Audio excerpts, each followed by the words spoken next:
Assalamualaikum warahmatullahi wabarakatuh. Bismillahirrahmanirrahim. Alhamdulillahirabbil alamin. Wassalatu wassalamu ala asyrofil anbiya'i wal mursalin wa ala alihi wa sahbihi wa barik wa sallim ajma'in. Asyhadu an la ilaha illallah wahdahu la syarika lah wa asyhadu anna Muhammadan abduhu wa rasuluh. Bapak Ibu saudara sekalian, jamaah salat maghrib Masjid Jamhuri Aisyah kaum muslimin rahimani wa rahimakumullah. Alhamdulillah kita sama-sama duduk berkumpul pada malam ini dalam suasana kebaikan di rumah Allah Subhanahu wa taala, dalam suasana majelis ilmu agama. Mudah-mudahan Allah memberikan pemahaman kepada kita dengan pemahaman yang benar daripada Al-Quran dan As-Sunnah, dan mudah-mudahan Allah Subhanahu wa taala memudahkan kita untuk mengamalkan apa yang kita pahami. Hari ini kita berada pada tanggal 26 daripada bulan Rajab 1441 Hijriah atau bertepatan dengan 22 Maret 2020 Masehi atau Miladiah. Dan apa yang berkembang di masyarakat kita juga ikut prihatin dengan adanya COVID-19 atau virus corona.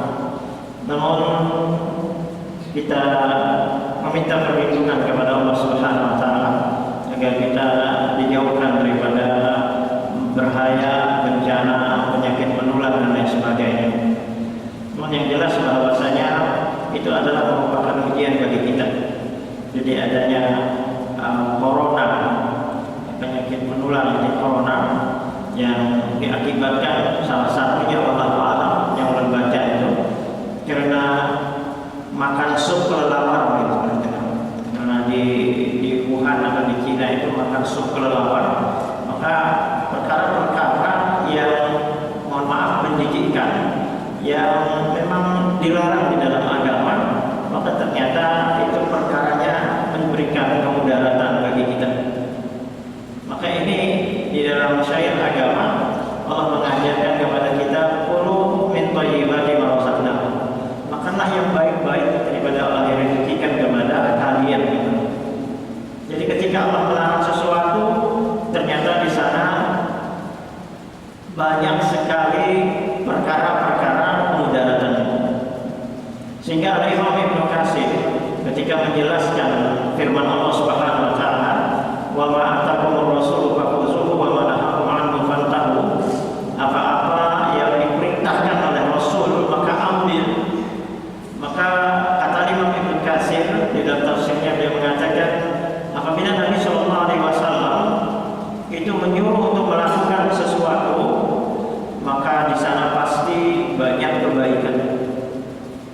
Ketika wa manahakum anhu fantahu, ketika Nabi sallallahu alaihi wasallam melarang mengerjakan sesuatu, maka di sana banyak kemudaratannya. Termasuk perkara-perkara makanan, perkara-perkara yang mungkin kita anggap itu sesuatu yang menjijikkan. Jadi makan sup kelelawar, ternyata Allah jadikan penyakit menular. Kalau tikus itu diantaranya juga karena kotoran tikus itu lah. Itu juga salah satunya, termasuk juga wabah kolera itu. Maka inilah bahwasanya dan penyakit ini sudah menular ke berbagai ratusan negara, sudah termasuk di negeri kita. Maka kita jangan juga meremehkan, jangan juga kita takut dengan berlebih-lebihan maksudnya. Karena di dalam surah Al-Baqarah itu ayat 155 Allah berfirman, "Wa la nabluwannakum bisyai'in minal khawfi wal ju'." Sungguh kata Allah, benar-benar lamanya itu kalau dalam bahasa Arab itu tauhid. Jadi ada penguatan, benar-benar betul-betul kami akan menguji kalian kata Allah. Bisyai'in dengan sesuatu khauf, ini sedikit rasa ketakutan. Jadi sedikit saja rasa ketakutan. Maka juga tidak boleh mengenteng-entengkannya dengan penyakit menular ini. Jadi tidak boleh mengenteng-entengkannya. Berlebih-lebihan jangan, mengenteng-entengkan jangan. Waspadalah, waspadalah juga saya perintah. Karena di dalam ajaran agama itu khairul umur awsatuha, sebaik-baik perkara itu di tengah-tengah. Jadi di tengah-tengah. Jadi kita ikuti saja aturan-aturan yang telah diatur oleh kesehatan. Bagaimana langkah-langkah yang telah ditempuh di dalam kesehatan, ikuti saja. Jadi itu yang yang kita perlu berhati-hati di dalamnya. Jadi perlu berhati-hati di dalamnya. Karena rasa takut itu sendiri itu akan menimbulkan kita lebih keberhati-hatian. Takut misalnya ada orang berkelahi, kita lebih hati-hati. Di orang Banjar itu kalau kesembahyang, jadi kita menutup pintu atau menutup pagar rumah kita, jangan sampai orang berkelahi itu masuk ke dalam rumah kita. Jadi itu takut menimbulkan kehati-hatian. Jadi kita takut dengan virus corona atau COVID-19 itu agar menimbulkan dalam diri kita itu kehati-hatian. Jadi kehati-hatian sehingga kita lebih waspada atasnya. Jadi sehingga kita lebih waspada atasnya.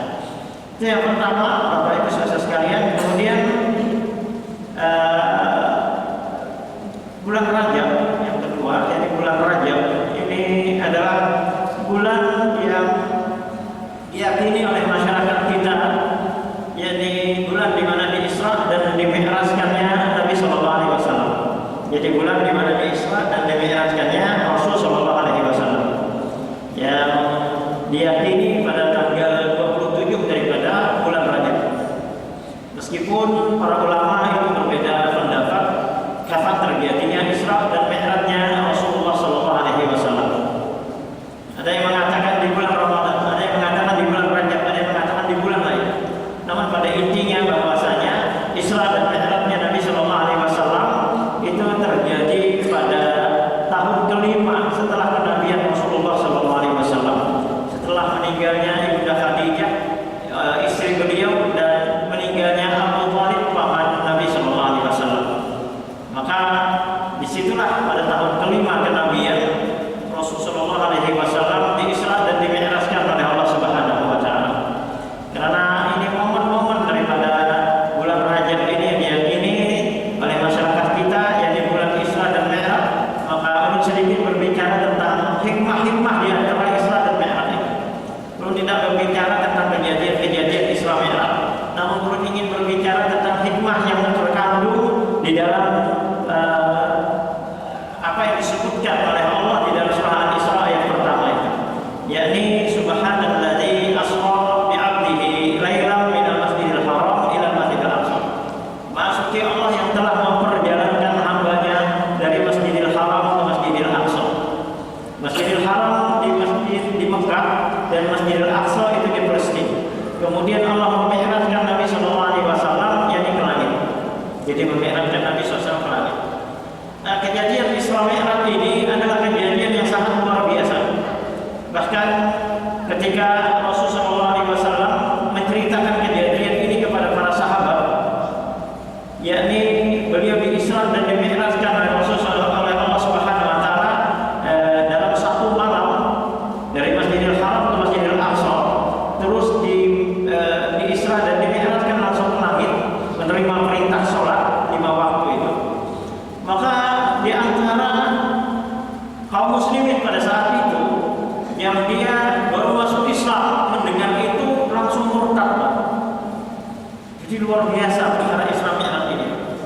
Karena ini perkara-perkara di luar jangkauan akal.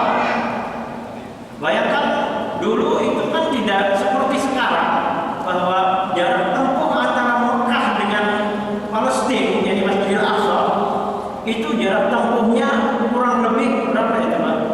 1.600 kilo lebih Pak. Ke Banjar, ke Samarinda, terus lagi kemana itu?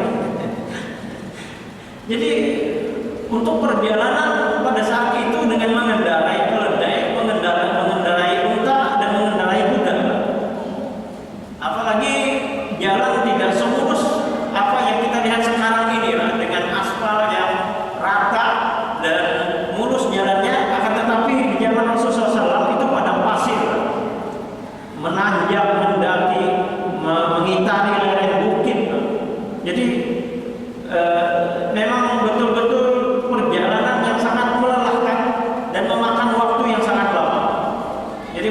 berjalan dari Mekah ke Palestina itu, ke Masjidil Aqsa, itu jarak tempuh kurang lebih 1 bulan. Kalau pakai pesawat sekarang ini mungkin sekitar 2 jam saja. Kalau kita ke Mekah, umrah atau haji dari Indonesia ini ke Mekah, itu kurang lebih 9, 10 sampai 11 jam. Jadi tidak sampai 1 hari. Kalau orang bahari itu naik kapal 6 bulan perjalanan, kan? Dari negeri kita ini bersinggah-singgah 6 bulan perjalanan baru sampai ke Mekah. Pulangnya lagi 6 bulan lagi, setahun, kan? Jadi boleh membawa anak, Pak. Ujung boleh. Jadi memang itu perkara-perkara di luar jangkauan akal. Sehingga ketika jangankan untuk mi'raj ke langit, karena tidak ada satupun orang atau astronomi yang mengendarai pesawat paling cepat itu mampu menembus langit. Mampu menembus langitnya Allah Subhanahu wa taala. Bahkan mereka mengatakan seseorang itu akan sampai ke langit baru, langit pertamanya Allah itu hitungan miliar tahun. Bukan 100 tahun lagi, hitungan miliar tahun. Jadi sangat luar biasa. Sangat maha besar Allah Subhanahu wa taala, berkuasa Allah, bagaimana kekuasaan Allah Subhanahu wa taala. Hari ini tidak ada satupun manusia yang mampu menembus langitnya Allah Subhanahu wa taala dengan kecanggihan dan kemodernan apapun daripada zaman sekarang ini, tidak ada yang mampu menembus langit. Tetapi Rasulullah SAW adalah orang yang dipilih oleh Allah Subhanahu wa taala mampu untuk menembus langitnya Allah Subhanahu wa taala dengan izin Allah. 7 lapis langit, bukan 1 langit, akan tetapi 7 lapis langit. Sehingga jangankan untuk mi'raj ke langit, untuk perkara perjalanan Masjidil Haram atau Masjidil Aqsa saja, itu perkara yang di luar jangkauan masyarakat Arab pada saat itu. Jadi di antara kaum muslimin sendiri ada yang murtad. Bahkan ini jadi bahan gunjingan daripada Abu Jahal, Abu Lahab, untuk untuk meruntuhkan wibawa Nabi Shallallahu Alaihi Wasallam, bahwa Nabi Shallallahu Alaihi Wasallam itu adalah seorang pendusta, katanya. Ada sahabat yang ragu-ragu, dirundung keraguan, apa iya, apa tidak ya Isra Mi'raj ini, karena perkara yang di luar jangkauan akal. Abu Bakar Siddiq ketika ditanyakan seperti itu oleh Abu Jahal, kata Abu Bakar Siddiq, kalau itu memang betul itu yang dikatakan oleh Muhammad SAW, ini Rasul SAW, maka lebih daripada itu saya percaya, kata Abu Bakar. Maka diberikan gelar Abu Bakar itu dengan As-Siddiq, orang yang dapat dipercaya. Sahabat yang melihat, yang tadinya ragu-ragu dengan keimanannya dengan perkara Isra Mi'raj itu, bahwasanya ketika melihat mantapnya iman Abu Bakar Siddiq, mereka juga menjadi mantap keimanannya. Sehingga kata Umar bin Khattab, "Laukana iman Abu Bakar, kalaulah iman daripada Abu Bakar, laukana iman Abu Bakar, lau wuzina iman Abu Bakar wa iman hadhihi al-ummah, lakana Abu Bakar." Kalaulah iman seluruh umat ini, iman Abu Bakar ditimbang dengan iman seluruh daripada umat ini, larajjaha Abu Bakar, tentu beratlah daripada keimanan daripada Abu Bakar. Jadi luar biasa Abu Bakar Siddiq. Jadi itu kejadian Isra Mi'raj.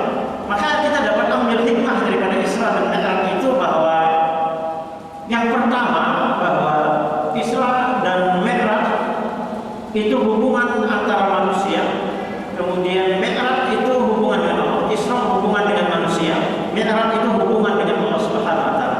Perjalanan dari masjid ke masjid, kemudian terus menembus ke langit adalah hablum minallah, dari masjid ke masjid hablum minan nas. Maka tidak bisa ketika seorang itu mendekatkan diri kepada Allah Subhanahu wa taala, dia baik hubungan dengan Allah tapi rusak hubungan dengan manusia. Baik hubungan dengan manusia tapi rusak hubungan dengan Allah, ini juga tidak baik. Yang pertama, baik hubungan dengan Allah tapi rusak hubungan dengan manusia, maka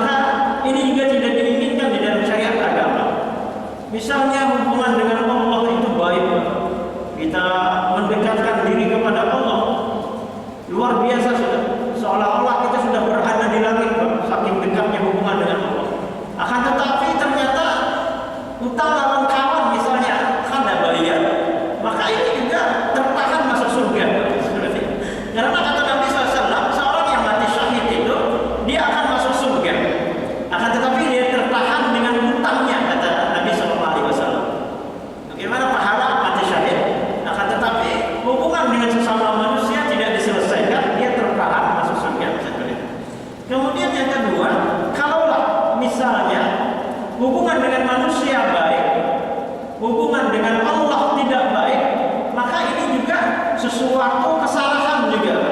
Misalnya orang baik, tutur katanya baik, bila bapanden ramah benar, lembut, tidak kasar dengan orang.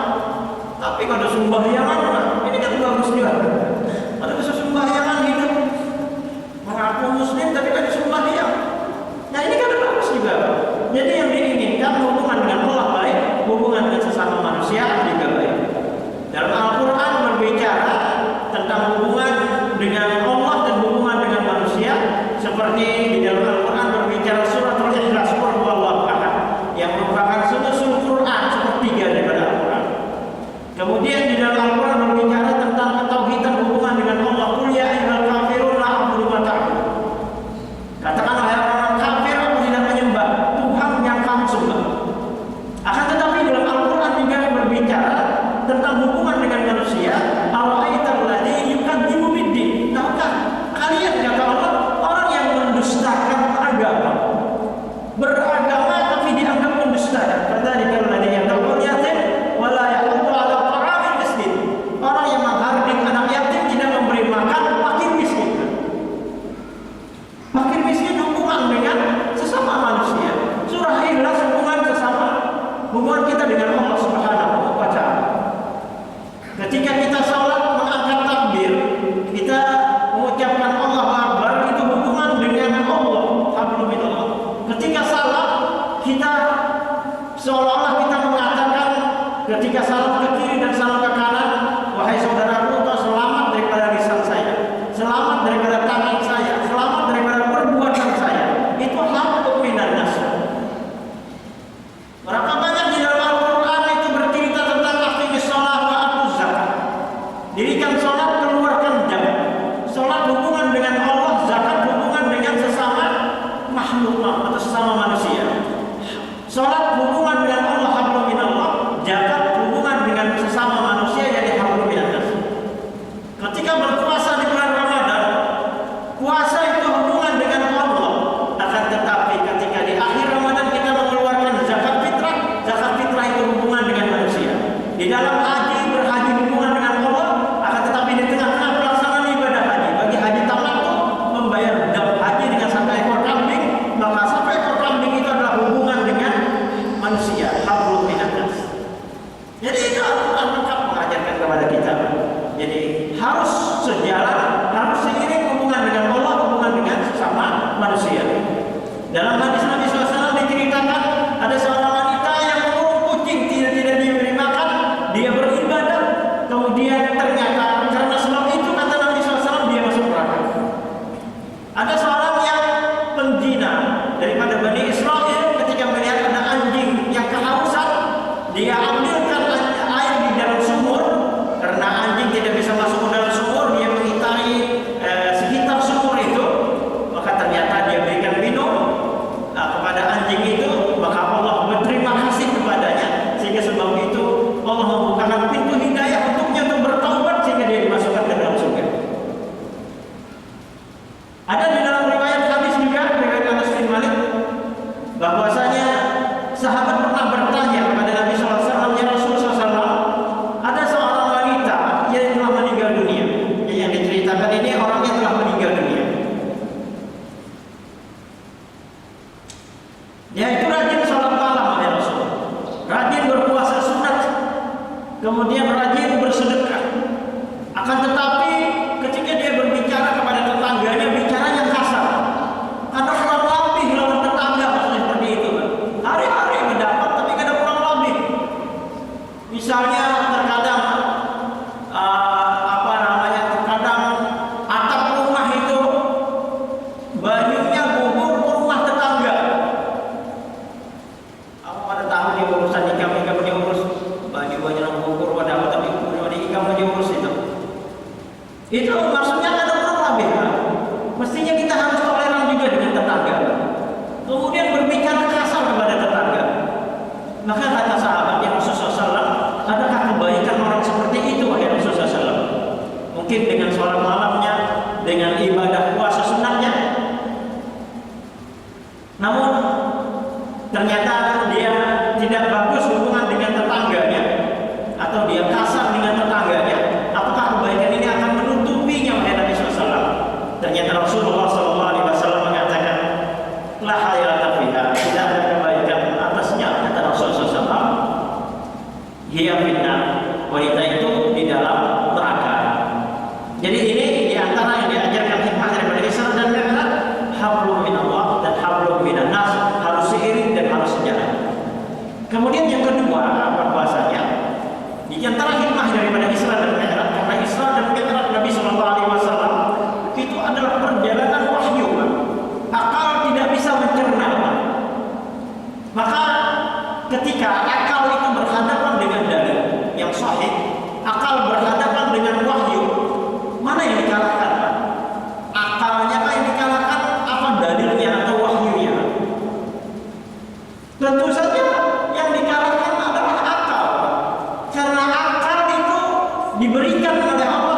beberapa hari Rasulullah SAW berhujjah di Gua Hira itu.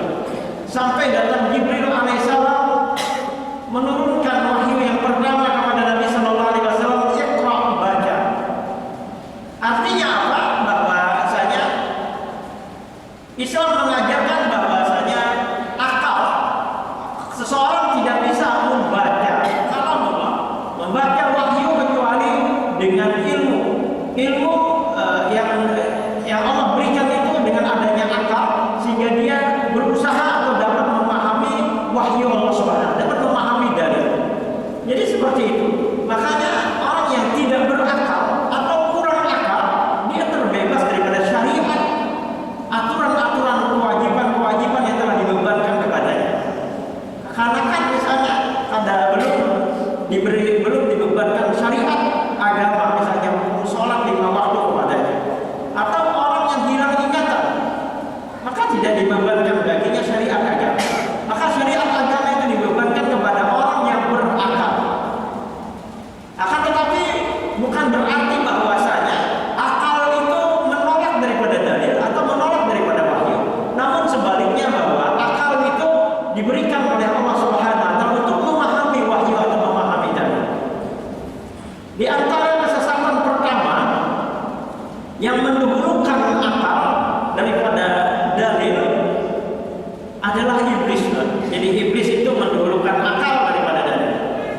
Iblis berargumen, iblis berdalil ketika Allah menyuruh iblis itu sujud kepada Adam. Usjudu li Adam, fasajadu ila iblis. Sujudlah kalian kepada Adam. Ketika Allah memerintahkan para malaikat untuk sujud, maka semuanya sujud. Fasajadu illa iblis, kata Allah, kecuali iblis. Iblis berdalil ketika menolak perintah Allah, jadi menolak wahyu.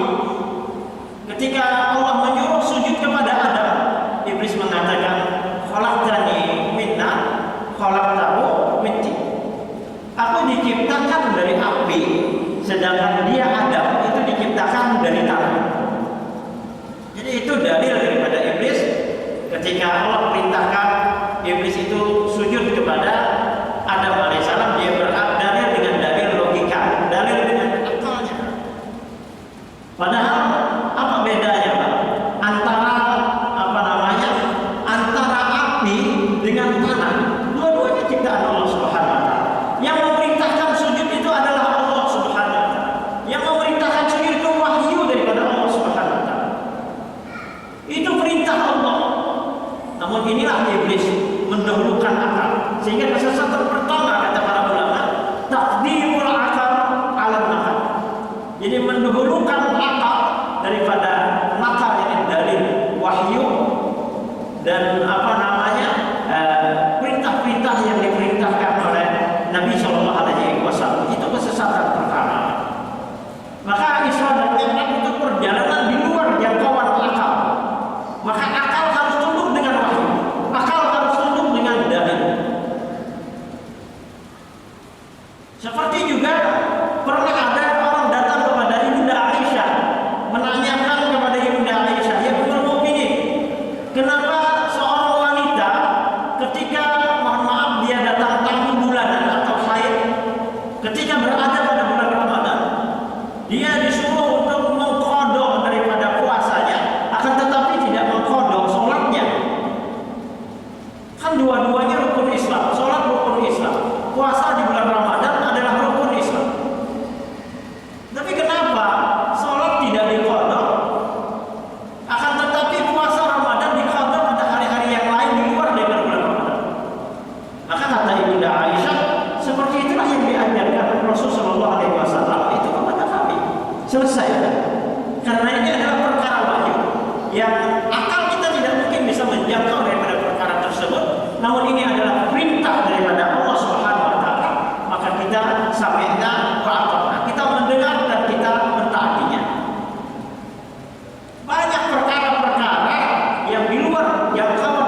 Pian batal wudu yang dibasuh muka, tangan, mengusap kepala, membasuh kedua mata kaki. Padahal kalau secara akal logika pelaku utamanya itu Pak yang dibasuh. Akan tetapi karena itu adalah perintah yang diajarkan oleh Allah dan Rasulnya kepada kita, maka kita sami'na wa ata'na. Ada orang terkena jilatan anjing, misalnya. Sekarang ini sabun higienis macam-macam sabun. Bahkan kalau kita basuh dengan sabun ini, satu kali basuh saja mungkin sudah bersih kan? Bau tangan kita pun jadi harum kan? Akan tetapi Rasul memerintahkan kalau terkena jilatan anjing itu dibasuh 7 kali kata Nabi SAW. 1 kali dengan tangan. Karena ini perintah di dalam agama, kita sami'na wa ata'na. Ada juga misalnya seorang yang kalau di musim dingin di Arab itu pakai sepatu sup itu kan, sepatu kulit itu Nabi SAW memerintahkan bagi orang yang musafir ketika dalam perjalanan, dia boleh ketika berwudu itu tidak melepas daripada sepatunya, hanya membasuh di atas permukaan sepatu itu 3 hari 3 malam. Bagi orang yang mungkin di tempat itu kalau musim dingin, dia boleh tidak melepaskan sepatu itu selama 1 hari 1 malam. Dia cukup mengusap bagian atas daripada sepatu itu ketika berwudu.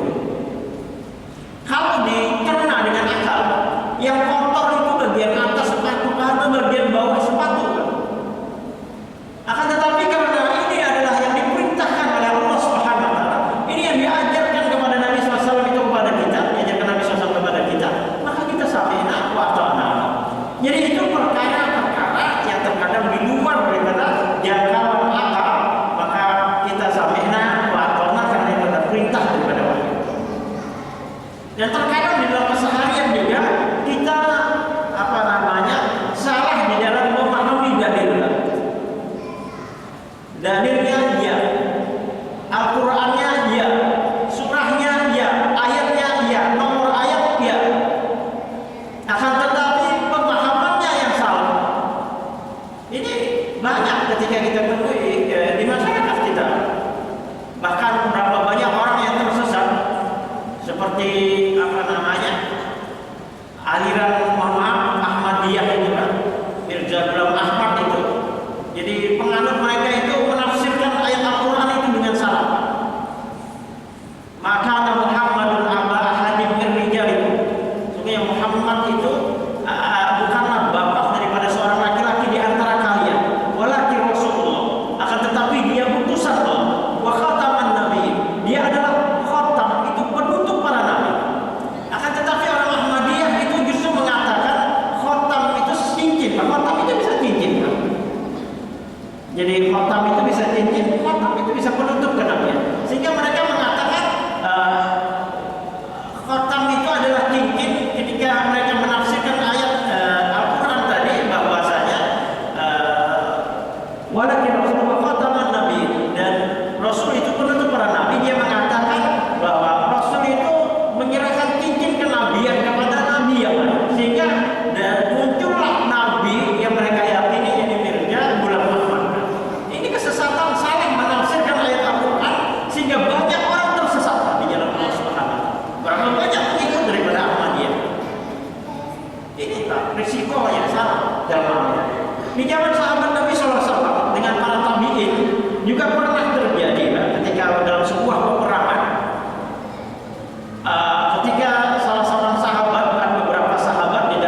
Sehingga muncullah apa yang disebutkan di dalam Al-Quran itu ketika Abdullah bin Ubay bin Salul, tokohnya orang munafik itu mengatakan, "Latan fiku fil har." Jangan berperang di musim panas. Jadi musim panas itu apa? Panas pada musim panas. Maka Allah menjawab, "Qul naru jahannam akhar." Neraka jahannam itu lebih panas lagi, kata Allah Subhanahu wa taala. Maka itulah kata Abu Ayyub Al-Ansari, kami mengusulkan untuk menunda daripada jihad fisabilillah.